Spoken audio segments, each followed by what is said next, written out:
Gracias a los corazones de Jesús y de María tenemos una nueva oportunidad de estar junto a ti.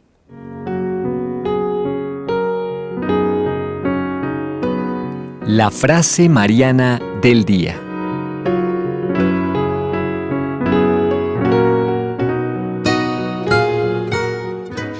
Y nos introducimos nuevamente en este tratado de la verdadera devoción.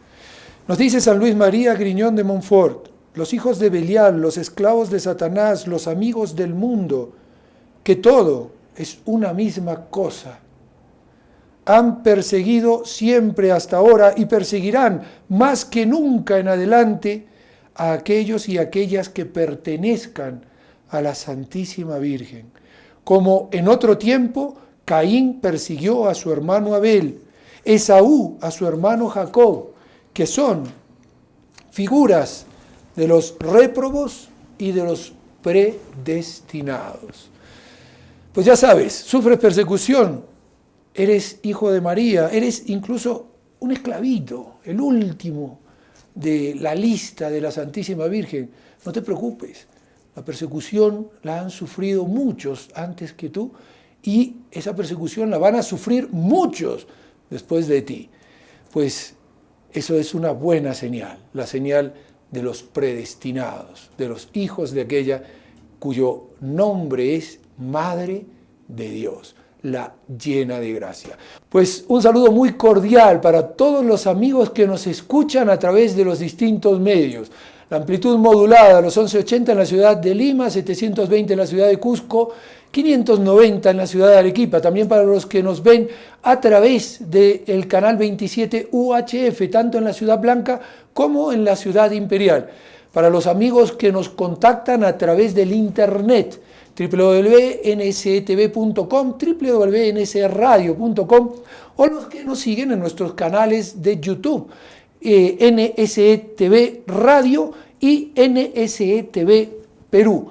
También para aquellos que nos contactan en nuestro portal de Gloria TV o nos siguen a través del Facebook, NSE Radio, NSE TV. Cualquiera de esos dos Face, allí nos puedes también contactar.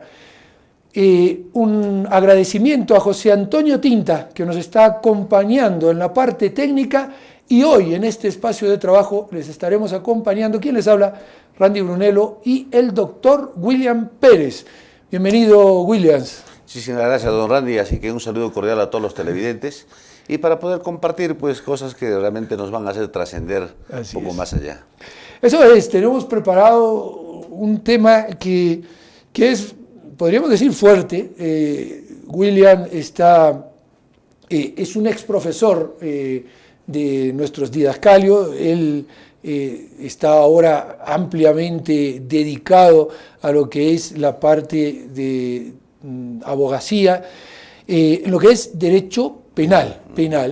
Entonces, esto trae una cercanía y una realidad. La cercanía con el dolor oculto de aquellos que tienen que pagar una condena y una realidad, que es la que vamos en cierta forma, a comenzar hoy, iba a decir yo, a deshilachar, que es la realidad de familias que sufren a causa de esta situación, a veces, podríamos decir, cosas irreparables. Claro. Estaba razonando en lo que usted decía. Antes que tú había persecución, ¿no? Y cierto, la persecución siempre ha sido una situación poco inherente al hombre, ¿no? Por muchas razones. Y ahora existe otro tipo de persecución, además de la que ya usted ha mencionado, por ejemplo, una persecución legal, que es la que de alguna manera nos podría aparejar en la conversación que vamos a tener. Pero esta conversación la vamos a tener de aquí a un momentito, porque como siempre, vamos primero al bloque del Santo del Día y después nos metemos de lleno con este tema. Familias que se ven rotas, desequilibradas, que sufren a causa de una pena, de una condena de uno de sus miembros. No se vayan, seguimos junto a ti.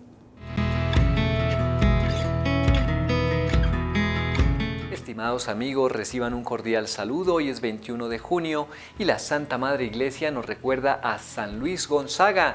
Nace nuestro santo en 1568 en Italia en una familia noble.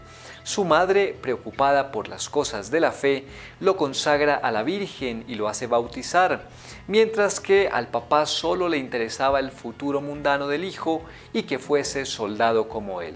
San Luis frecuentaba muchísimo los cuarteles y allí aprendió la importancia de ser valiente, pero también adquirió un vocabulario rudo. Su tutor le hizo ver al pequeño que ese lenguaje era grosero, vulgar y blasfemo, por lo que el muchacho jamás volvió a hablar de esa manera. Poco a poco fue creciendo en la fe y a los 9 años hizo un voto de virginidad.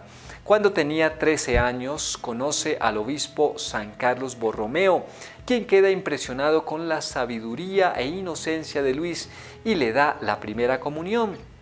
Algunos historiadores afirman que el ambiente que se vivía en la nobleza y en la sociedad de aquel entonces estaba llena de fraude, de vicio, de crimen y de lujuria, por lo que San Luis se sometió a un orden riguroso y a prácticas de piedad constantes, sin descuidar sus responsabilidades en la corte. Por asuntos de su padre tuvo que viajar a España, y en la iglesia de los jesuitas en Madrid oyó una voz que le decía: Luis, ingresa en la compañía de Jesús. Su madre tomó con alegría los proyectos de Luis, pero el papá montó en cólera y no aceptó fácilmente la inquietud vocacional del hijo. Luego, más adelante, después de que se le enviara a diversos viajes y se le diera cargos importantes, el papá tuvo que ceder y escribió al general de los jesuitas diciéndole: os envío lo que más amo en el mundo, un hijo en el cual toda la familia tenía puestas sus esperanzas. San Luis ingresó de esta manera al noviciado de la Compañía de Jesús. Allí continuó con sus penitencias y mortificaciones que ya habían afectado su salud.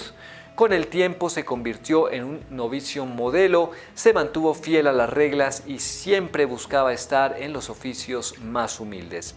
En ocasiones, durante el recreo o en el comedor, caía en éxtasis. Por aquel entonces, la población de Roma se vio afectada por una epidemia de fiebre.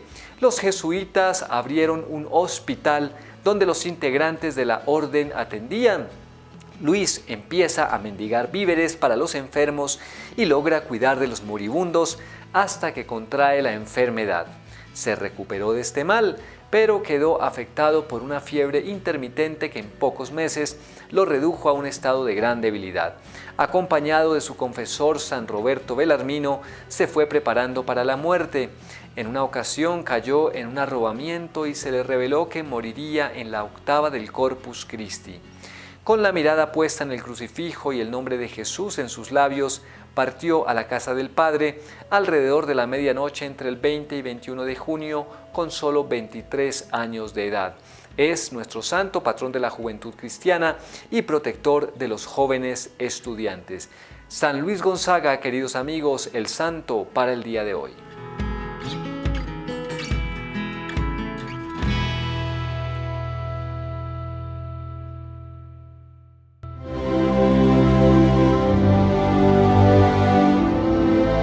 Internet es un don de Dios, pero también es una gran responsabilidad.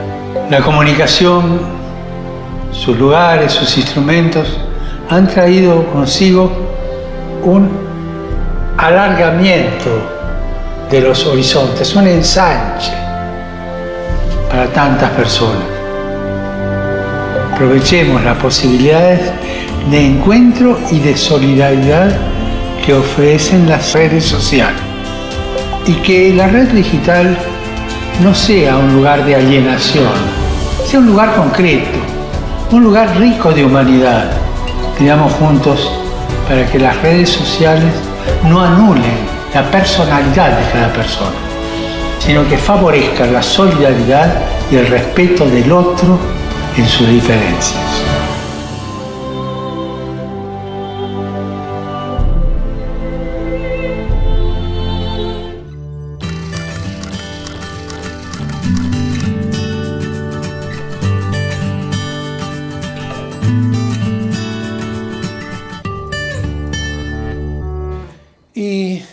una de las cosas que tal vez muchos no sepan, algunos de los que nos contactan sí lo saben porque conocen al doctor William, y saben que cuando William Pérez era profesor de uno de nuestros didascalios, comenzamos haciendo, pero estamos hablando de allá por los años 94, por ahí 95, más o menos. ¿sí? Claro. Comenzamos haciendo los primeros pinitos de los medios de comunicación con unos programas que salían en la radio Salcantay, si no recuerdo mal, del mes del Sagrado Corazón. Claro, me acuerdo mucho. Ciertamente esos pinitos, como usted dice, han sido de motivación no solamente para los que estuvimos en el lugar, sino, me imagino, para los padres de familia, los propios alumnos y profesores en conjunto, y que ha servido particularmente para mí de mucha satisfacción porque ayuda a abrirse, a aperturarse en el alma y conocer un poquito más de lo que significa el Sagrado Corazón de Jesús. ¿Quién nos iba a decir en aquellos tiempos que íbamos a estar ahora hablando frente a las cámaras de televisión, frente a una radio que no solamente está en el Cusco, sino que además está también retransmitiendo este programa en Lima, en Arequipa, y que se va a escuchar este programa en distintas partes del mundo, porque esta Radio NSE, gracias a Dios, claro, está en varios sitios. Sí. Difícilmente soñado. Pero ya estamos aquí, hermano. Así es. William,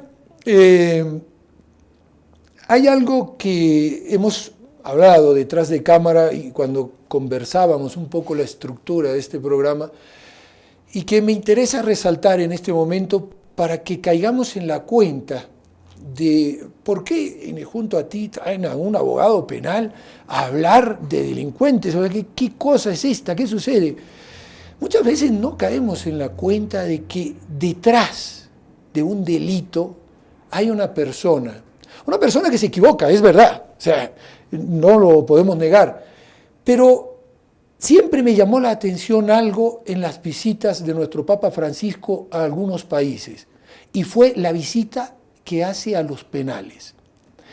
En el último viaje que hizo en Perú y pasando primero por Chile, visitó un penal en Santiago de Chile, un penal que además era muy cercano para nosotros. Yo cuando estuve en Chile tuve la posibilidad de estar allí trabajando en el penal de mujeres. En alguna oportunidad me llamaron para hacer allí alguna serie de trabajos a nivel de charlas y esto. Y no nos damos cuenta de que hay personas detrás del delito, personas que han sufrido y tal vez ese sufrimiento les ha llevado a este error, personas que tienen actualmente una conducta en otras áreas indebida y que les han llevado a cometer este error. A ver si vamos un poquitito abriendo el panorama de lo que esto supone, porque claro, detrás de esto hay hijos que quedan sin un papá, sin una mamá, esposos que quedan sin una esposa, sin un esposo, la esposa, madres que quedan sin sus hijos por un tiempo determinado, a veces incluso una cadena perpetua. Entonces, aquí hay dolor, aquí hay cosas que pueden marcar para toda una vida. Claro, primero gracias por la invitación y el tema. En realidad este es un programa netamente familiar, pero yo digo, esa persona que se ha equivocado y que acabamos de comentar, es oriundo de una familia. Él proviene de una familia, quieras o no. Y no vayamos a clasificar a qué rubro de la familia corresponde, pero lo cierto el caso que él es integrante, miembro de una familia.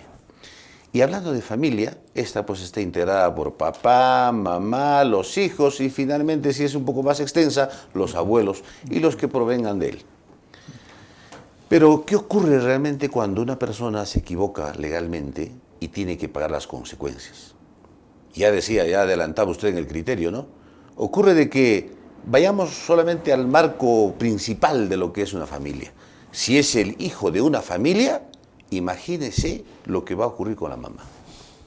Yo siempre me acuerdo, en épocas en las que recordamos a nuestra Santísima Virgen María, cuando aquella espada atraviesa su corazón. Es eso lo que ocurre. Y yo he tenido el infortunio de ver a muchas mamás que vienen a solicitar mis servicios en favor de sus hijos. Y es ahí donde uno ve con mucha trascendencia lo que le ocurrió a la Madre de Jesús. Esa espada que le atraviesa el corazón justamente es el sufrimiento que tiene esa mamá como consecuencia de aquel hecho de error o que cometió su hijo. Y eso no existen palabras para poder describir, pero uno se da cuenta que finalmente está matando a esa madre. Esa madre, al final de cuentas, nunca va a cesar en querer de alguna manera rescatar a su hijo. Y hay diferentes formas. Estamos hablando desde el punto de vista moral de ese rescate en el alma de su hijo, finalmente, que es a lo que finalmente podríamos aspirar. Los buenos católicos. Claro. Y hay algo, William, que es importante, el rescate de un alma, el rescate de una persona. Y muchas veces los que estamos del lado de aquí, de las rejas, para mí fue un impacto muy grande el visitar cárceles, porque a uno se le abren los ojos, pero sobre todo se le abre el corazón. Yo suelo mandar saludos a mis amigos que nos escuchan en la cárcel, porque sé que un error no puede significar, bien, es un error que ellos están pagando aquí, pero el que esté libre de pecado que arroje la primera piedra, y aquí no nos llega ni un granito de arena, porque todos hemos cometido errores. La diferencia es que tal vez nuestros errores no merecen una pena como la que están pagando nuestros hermanos allí en la cárcel, y ellos, bien, se equivocaron en algo que ahora tienen que pagar con una condena que por un lado puede ser justa, podría no serlo, hay casos y casos, uno tampoco puede meterse en los ámbitos de la justicia, pero yo lo que digo es, muchas veces ese ingreso de un pariente en la cárcel debe suponer, no muchas veces, yo creo que todas, una desestabilización. Claro. Era lo que hablábamos la otra vez. Si la familia fuera una mesa, me decías, y yo le quito una pata, es que la mesa queda desestabilizada. A mí eso, o sea, me chocó mucho, y es una realidad muy triste que estamos viviendo, que tal vez engendre más violencia, ¿no? Claro. O sea, en síntesis, ¿qué ocurre o qué existe detrás de ese hombre, pobre hombre, que ha cometido ese delito grave y tiene que sufrir pues el encierro? Entonces, el primer parangón que tenemos que tomar en cuenta, finalmente es la familia, como le digo. Ya hemos hablado de la mamá. Pero no solamente ocurre eso. Podemos tener muchas posibilidades. Hagamos de cuenta que es un muchacho que, joven, en la juventud, puede haber contribuido en las economías familiares. Tomando en cuenta que la madre, por ejemplo, es una pobre mujer, anciana y mayor. Y detrás de ella, todavía 2 o 3 menores, hijos o hermanos del que cometió el error. Pregúntame, ¿no va a ocurrir una desestabilización económica y social definitiva para esa familia? ¿Qué va a ocurrir con los hermanos menores? Probablemente, por una falta de sustento, estos, en lograr llevarse un pan a la boca, puedan cometer ese mismo hecho o peores circunstancias. Entonces me pregunto yo, siempre detrás de aquella persona que está inmiscuida en estos tipos legales, existe pues un desastre familiar. No podemos tapar el sol con un dedo. Eso estamos hablando de situaciones mínimas. Ahora existen situaciones mucho más mayores, en la que, por ejemplo, es el padre de familia, el pater familias, el que está inmerso en estas circunstancias. Eso es mucho más grave, porque está dando una imagen, una figura de ejemplo negativo familiar. Es cierto que muchos de los hijos van a tomar en consideración de que es su padre y que él nunca se cometió un delito o no tuvo errores, pero al final de cuentas es un ejemplo de hecho que va a arrastrar finalmente a muchas familias, o principalmente a sus hijos, pero que en el peor de los casos lo que va a ocurrir es que tristemente esa familia no va a encontrar la estabilidad emocional ni material, mucho menos social, porque va a ser proscrita socialmente. Imagínense, hemos escuchado en muchos medios de comunicación nacional, con motivo de estos problemas grandes a nivel moral, no voy a decir nombres, tampoco está permitido, que lamentablemente hijos de personajes sumamente distinguidos en su momento, políticos, empresarios, prácticamente han sido proscritos socialmente por una situación de responsabilidad atribuible a los mayores, en este caso a los padres. Yo pregunto, ¿qué culpa tiene pues un hijo, una mamá o un hermano de que uno de los parientes cercanos haya cometido tales errores? Nada. Pero aún así la sociedad es sumamente cruel y va a saber sancionar en su momento socialmente con la proscripción inclusive de actividades laborales o inclusive por el propio apellido. William, hay un punto muy importante y creo que muchos ya se lo deben estar planteando. O sea, estamos hablando de delitos, estamos hablando de que esas personas formaron parte de una familia y acabas de mencionar de que en muchos casos esto es, o sea, son ambientes familiares rotos, adversos, incluso podríamos decirlo desastrosos. Pero lo curioso es que socialmente creemos que encontramos soluciones cuando en realidad estamos generando males mayores. Hablo divorcio, hablo aborto, hablo de pensar, por ejemplo, en que se puede formar una familia, cuando hace muy poquitito nuestro Papa Francisco lo decía muy claro en una reunión que tuvo justamente con familias, de que la familia solo se origina con un varón y una mujer casados, y que comienzan allí el camino de formar una familia. Entonces, en una sociedad que va dando estos pasos y cree que dando estos pasos se consigue la modernidad y con la modernidad la pseudo solución de problemas, nos vemos con cárceles que están preparadas para un número de presos y que a veces lo tienen superado en 2 o 3 veces porque no hemos encontrado la solución, sino que hemos puesto más leña al fuego. Claro, el tema que usted toca ahora mismo es sumamente trascendente. Primero porque existe ya ahora estadísticas de que los penales, por lo menos en el Cusco, en esta ciudad, ha sobrepasado en 3 veces su límite. Pero de nada sirve pues simplemente estar depositando en un penal a personas sin hacer algo. Y justamente para eso quería recurrir a lo que dice la Constitución Política del Estado. Cualquiera fuera la circunstancia en la que se encuentre una persona, está vigente esta Constitución y el artículo 2 de la Constitución dice: toda persona tiene derecho, entre otras, a la vida, a su identidad, a su integridad moral, psíquica y física, a su libre desarrollo y bienestar. O sea, a pesar que esa persona donde estuviese tiene el derecho, por ejemplo, de tener una vida moral favorable. Me pregunto yo, ¿encontrará aquella persona una vida moral favorable en un penal? Imposible. ¿Encontrará una en un vida penal favorable que está 3 veces por encima de su capacidad? Entonces, Pongámoslo ahí, ¿no? también existe un abandono del Estado. El Estado siempre va a ser el leviatán, usted lo sabe. Y tristemente, el leviatán ha aprendido a comerse a sí mismo. Y esos son justamente esos proscritos legalmente, ¿no? Claro. Y yo pregunto, como abogado, que muchas veces tiene que defender casos difíciles, incluso ya no es una defensa, a veces es el conseguir algo mínimamente favorable para una persona que se ha equivocado, porque la ley es clara, eso es un delito, no hay que inventar la pólvora, la persona se equivocó, pero nuestro sistema penal da la posibilidad, ya más o menos lo hemos encarado antes, pero estamos dando la posibilidad de que esa persona verdaderamente tenga una reinserción cuando acabe su condena. Lamentablemente, justo es ese el tema mayor en la que los señores jueces tratan de resolver ese conflicto de intereses en favor justamente de la sociedad. Tampoco vamos a decir lo contrario. Claro. Ocurre de que, ¿qué me demuestra a mí que realmente aquella persona que se haya equivocado y que haya purgado prisión pueda al momento de salir convertirse en una persona pues con los caracteres morales que acabamos de hablar?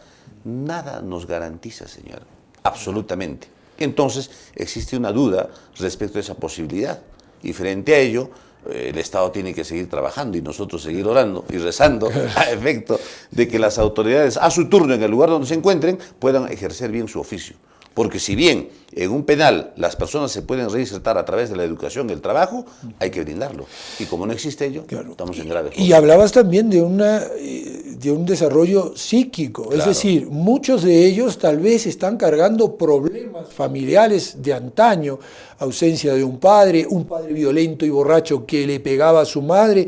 Eso ha quedado en esa persona y surge después del tiempo, o jóvenes que no han tenido el control de sus padres y por el uso indebido de pornografía llegan a cometer un delito a nivel de un abuso sexual que les condena a veces incluso hasta una cadena perpetua.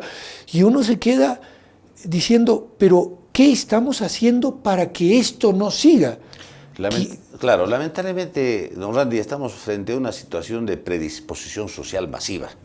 Usted acuérdese que los teléfonos inteligentes o los celulares que manejamos o los que tenemos en casa son un motor fundamental para poder generar ese tipo de apetitos totalmente desnaturalizados y que puedan cometer fácilmente los jóvenes, adultos o cualquier tipo de persona. Entonces yo me pregunto, ¿dónde está el Estado? ¿Dónde están los controles? ¿Dónde están los filtros de control? No existen. Aquí lo que importa simplemente es un ámbito comercial y el que pueda, pues, se pueda salvar. Y el que no pueda, simplemente caerá en las garras de la situación penal, como acabamos de hablar.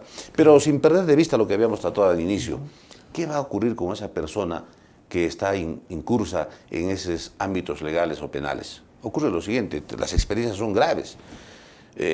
Tratando con un interno, oiga usted, que venga pues su esposa de alguna manera a justificar los documentos para poder tramitar lo que a usted le corresponde. Sí, ya vendrá mañana y vendrá pasado. Y va viniendo las personas. Pero pasa no más de 3 meses y ya no viene la señora. Oiga, caballero, ¿qué es lo que ocurre? ¿Su esposa no viene? Sí, me acabo de comunicar que ha partido con otro hombre, dejando a mis hijos abandonados y se ha ido a otro lugar. Me pregunto, o sea, por eso le digo, detrás de esa situación existen familias enteras rotas.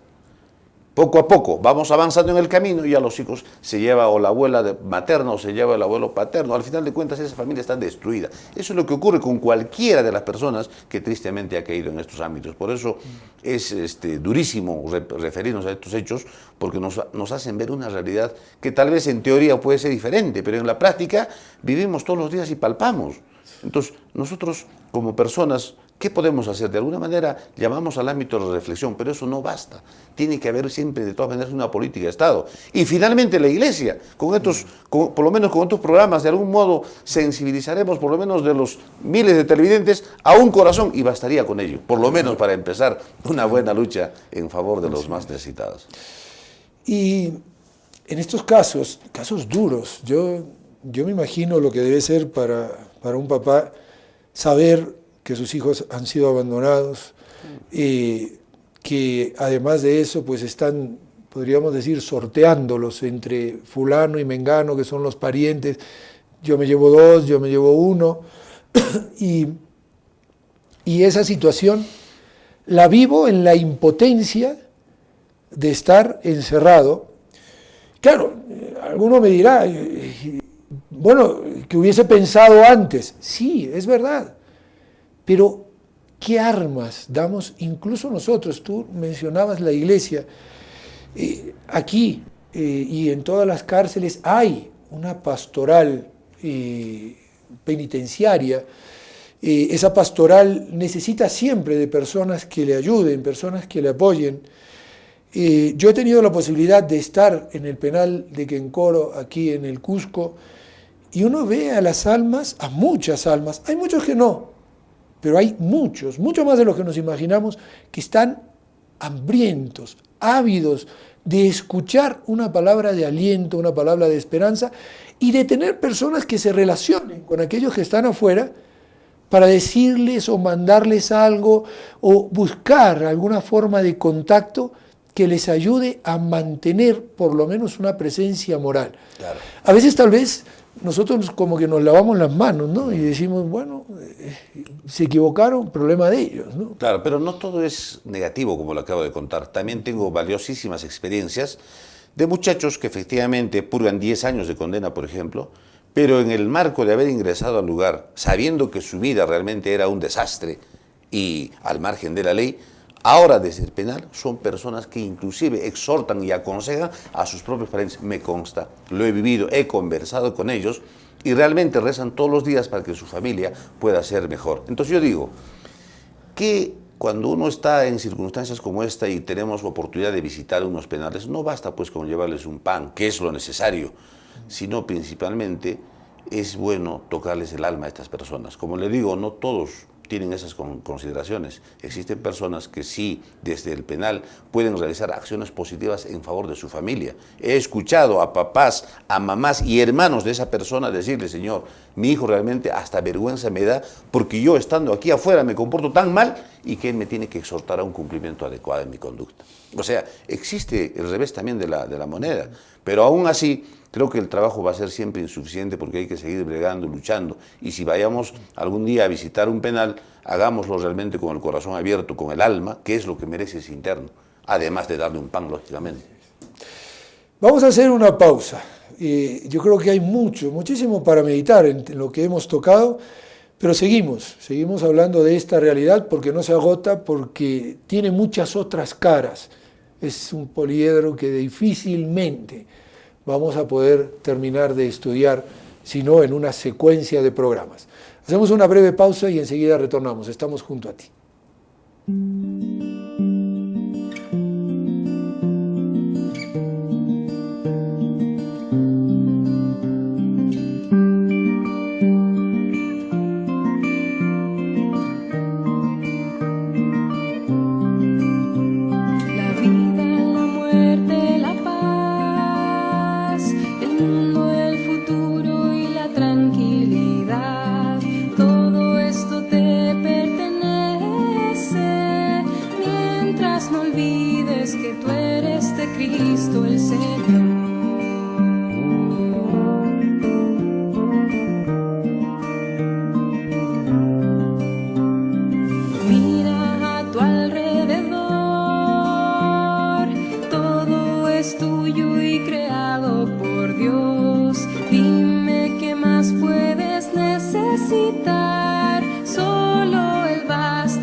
Muy bien, pues continuamos con este tema.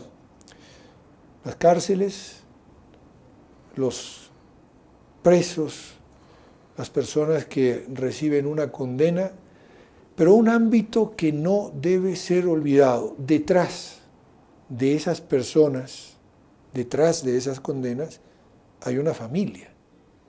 Una familia que, como dijimos en el bloque anterior, queda rota, queda desestabilizada.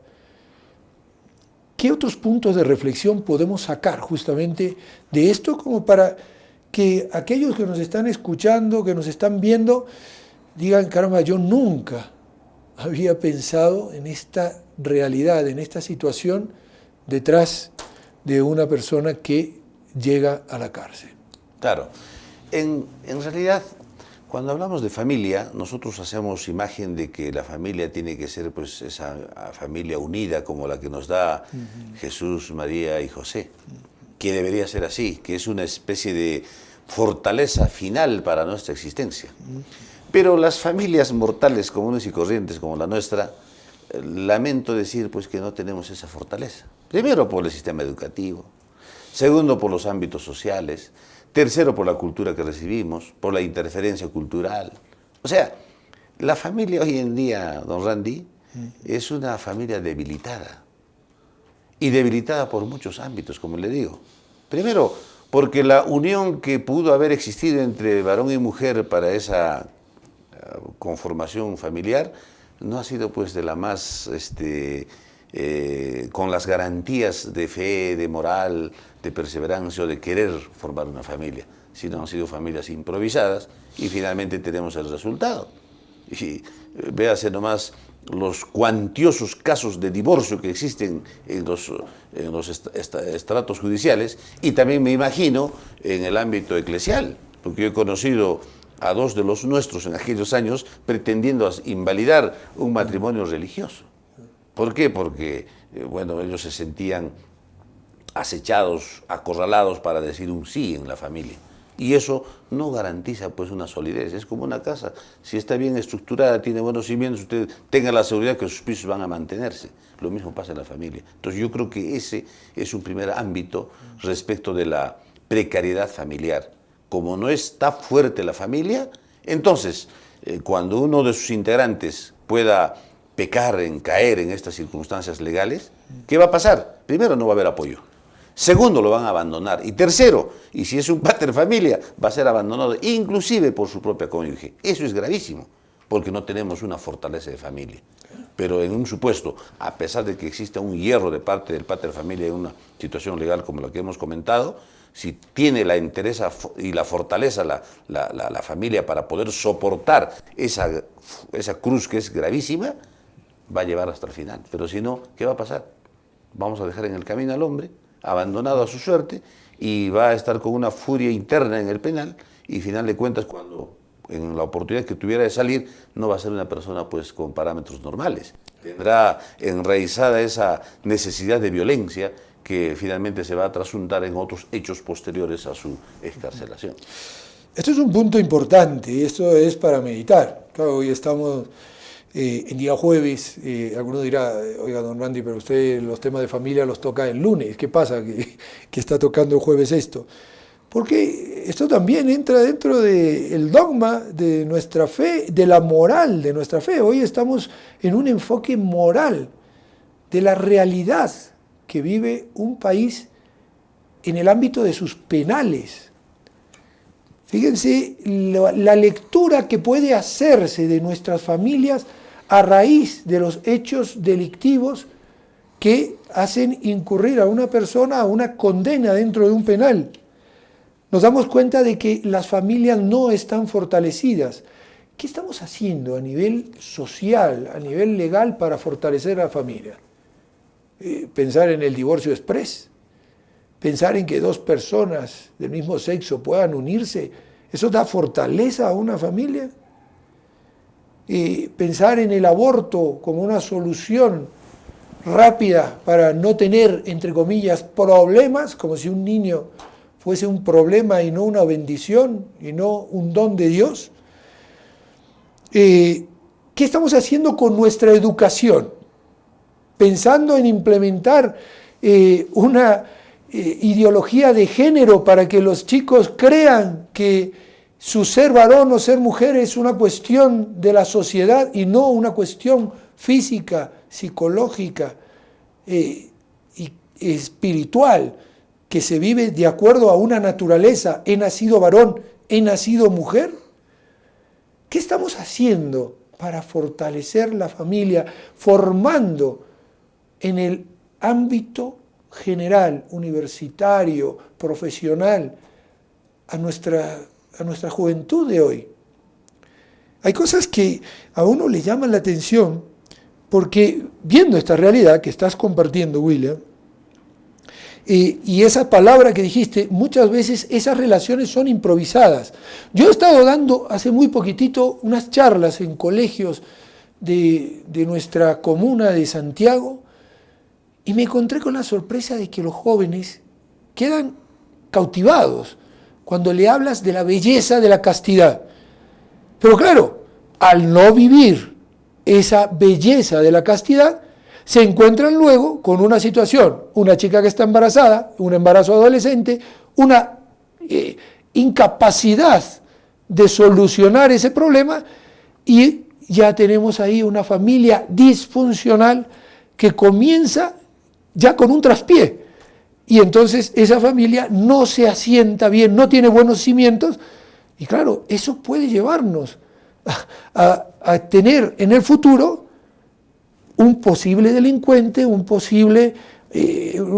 persona que se vaya a equivocar en la vida porque su origen tuvo o comenzó en un error. No estoy diciendo que todos los casos lo sean, pero las estadísticas lo dicen. 17 veces más posibilidades de caer, y esto es estadístico, de caer en un hecho delictivo. Pero es claro.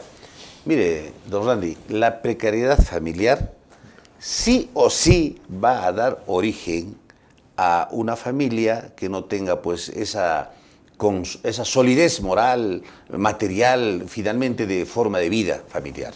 Me pregunto yo, un padre y una madre que se han unido en el matrimonio, o finalmente en forma de hecho, como dice la ley, haciendo las formas de una vida matrimonial, primero no van a vivir en una situación confortable de amistad, de amor, de reciprocidad, no, sino va a ser una relación de odio, de persecución económica, de situación de coyuntural familiar que este tiene, el otro no tiene, por qué sí, por qué no, y al final de cuentas, ¿qué va a ocurrir?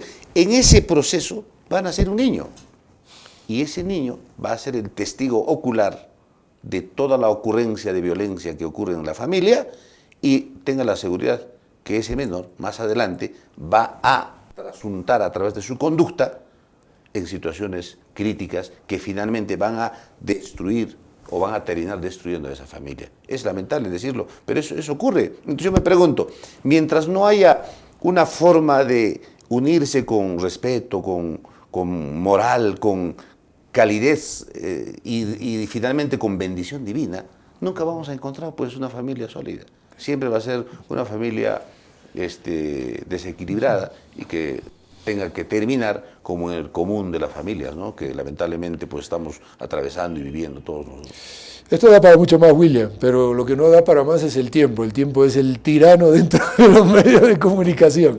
Pero te invito a que sigamos dialogando con esto. Vamos a seguir, Dios mediante, en algunas semanas tocando estos temas y profundizando más. Yo creo que nuestros amigos que nos están siguiendo a través de los distintos medios deben haberse quedado con las ganas de seguir escuchando más, porque es una cara, es un enfoque, es algo que nos va despertando a decir, cuidado, la sociedad que cada vez está más violenta tiene que ir a la defensa de la realidad.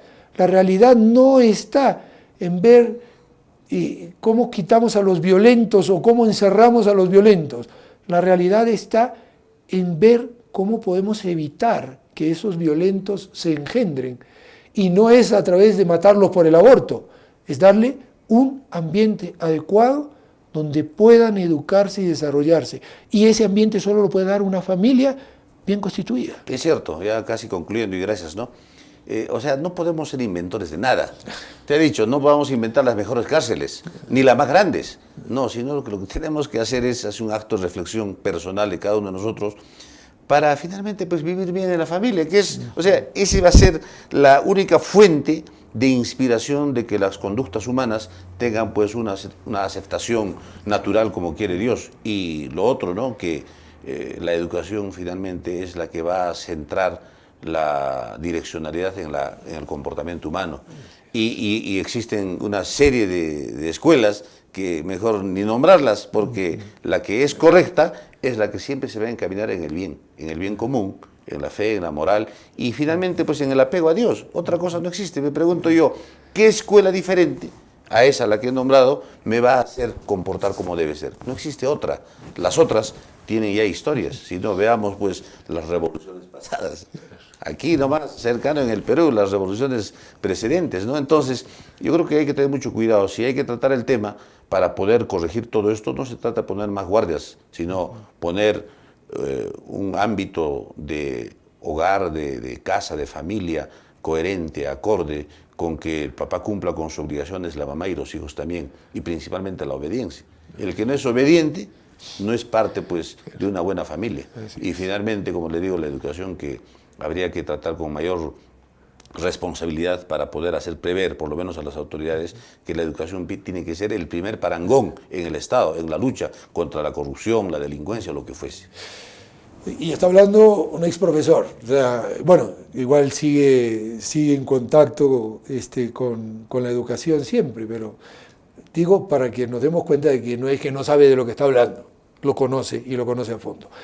Bien, vamos a encomendar las intenciones que todos ustedes tienen en su corazón, como siempre hacemos el rezo de las 3 Ave María para pedirle a la Santísima Virgen que nos bendiga y que nos alcance todas aquellas gracias que más necesitamos.